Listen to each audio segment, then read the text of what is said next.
ചീറ്റിപ്പോയേ bomb മൊത്തം ചീറ്റിപ്പോയേ ഇടി സതീശ തെമ്മാടി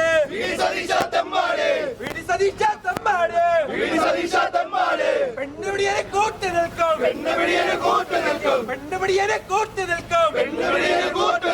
ഇടി സതീശ തെമ്മാടി നാണമില്ലേ നിങ്ങൾക്ക്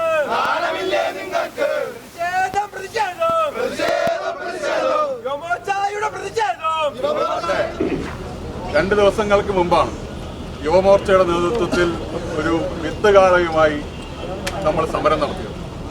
ആ വിത്തുകാള ഞങ്ങൾ വാടകയ്ക്കെടുത്ത വിത്തുകാളയല്ലായിരുന്നു.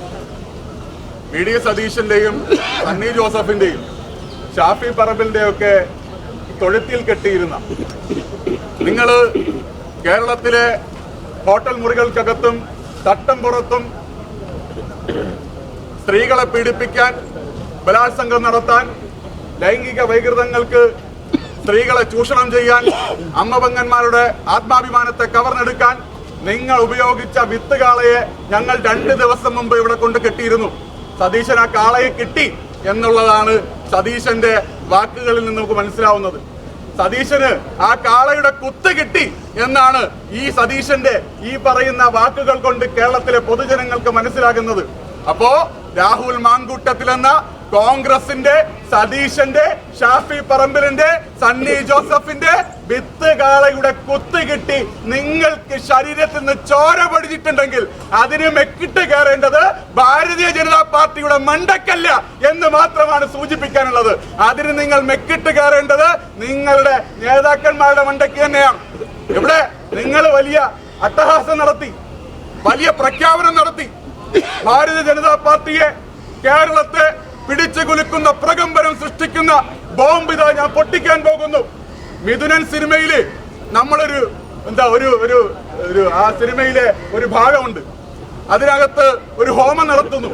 ഹോമം നടക്കുമ്പോ ഒരു തേങ്ങ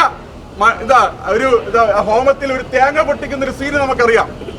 അതേപോലെ ഇതാ പൊട്ടും, ഇപ്പൊ പൊട്ടും, അരമണിക്കൂർ കഴിഞ്ഞു പൊട്ടും, മറ്റന്നാൾ പൊട്ടും എന്ന് പറയുന്ന രീതിയിൽ സതീശന്റെ കീശയിൽ ഇട്ടുകൊണ്ട് നടക്കുന്ന ബോംബാണ് നമ്മൾ ഇവിടെ പ്രതീകാത്മകമായി സതീശന്റെ ഫോട്ടോയും പതിച്ചവിടെ ഇട്ടിട്ടുള്ളത്. നിങ്ങളുടെ ഒരു ബോംബും പൊട്ടിയിട്ടില്ല. അങ്ങനെ നിങ്ങളുടെ മാങ്കൂട്ടന്മാർ, നിങ്ങളുടെ ഷാഫി പറമ്പിലമാർ, നിങ്ങളുടെ നേതാക്കന്മാർ, നിങ്ങളുടെ യൂത്ത് കോൺഗ്രസുകാരുമാർ തട്ടും പുറത്ത് മേഞ്ഞു നടക്കുന്ന, ഈ നാട്ടിലെ ഹോട്ടൽ മുറികൾക്കകത്ത് മേഞ്ഞു നടക്കുന്ന ഒരു കാളകളെ പോലെയല്ല, വിത്തുകാളകളെ പോലെയല്ല കേരളത്തിലെ ഭാരതീയ ജനതാ പാർട്ടിയുടെ നേതാക്കന്മാരെന്ന് നിങ്ങൾ മനസ്സിലാക്കിക്കോണം. അങ്ങനെ ഭാരതീയ ജനതാ പാർട്ടിയുടെ ഈ നാട്ടിലെ ജനകീയ മുന്നേറ്റങ്ങൾക്ക്, വികസനത്തിന്, ഈ സംസ്ഥാനത്തിന്റെ, കേരളത്തിന്റെ വികസന സ്വപ്നങ്ങൾക്ക് നേതൃത്വവും അതിന്റെ ചാലക ശക്തിയുമായി പ്രവർത്തിക്കുന്ന രാജീവ് ചന്ദ്രശേഖർ ജി അടക്കമുള്ള കേരളത്തിലെ BJP നേതാക്കന്മാർക്ക് നേരെ നിങ്ങൾ അനാവശ്യമായ അപസർപ്പക കഥകൾ മെനഞ്ഞുവിട്ടാൽ, BJP-ക്കാരെ നിങ്ങൾ എന്തെങ്കിലും തരത്തിൽ നുണക്കഥകൾക്ക് വശമുതലാക്കിയാൽ ഞങ്ങൾ അടങ്ങിയിരിക്കുമെന്നാണോ നിങ്ങൾ വിചാരിക്കുന്നത്? നിങ്ങളുടെ കാളയുടെ കുത്തേറ്റ് നിങ്ങൾ പെടയുന്നതിന്റെ ദൃശ്യങ്ങൾ കേരളത്തിലെ മാധ്യമങ്ങൾ റിപ്പോർട്ട് ചെയ്തു ഇന്നലെ. എന്റെ പൊന്ന് സതീശ, ഇയാളൊരു പ്രതിപക്ഷ നേതാവല്ലേ? ഇയാൾക്ക് അല്പം ഉളുപ്പ് വേണ്ടോ? ഇയാൾക്ക് അല്പമെങ്കിലും ഉളുപ്പ് വേണ്ടേ? ഇയാളൊരു പ്രതിപക്ഷ നേതാവല്ലേ? നിങ്ങൾക്ക് വലിയ ഗൗരവമില്ലെങ്കിലും, കോൺഗ്രസുകാർക്ക് വലിയ ബഹുമാനമില്ലെങ്കിലും ഞങ്ങൾക്ക് നിങ്ങളോടൊരു ബഹുമാനമുണ്ട്. നിങ്ങളൊരു പ്രതിപക്ഷ നേതാവല്ലേ? നിങ്ങൾ വിളറി വേർത്തല്ലടോ. നിങ്ങൾ മാധ്യമ പ്രവർത്തകരെ കണ്ടപ്പോ ആ ബോഡി ലാംഗ്വേജ് നിങ്ങൾ മാധ്യമങ്ങളും കേരളത്തിലെ ജനങ്ങളും കണ്ടതല്ലേ? അങ്ങ് പേടിക്കുക.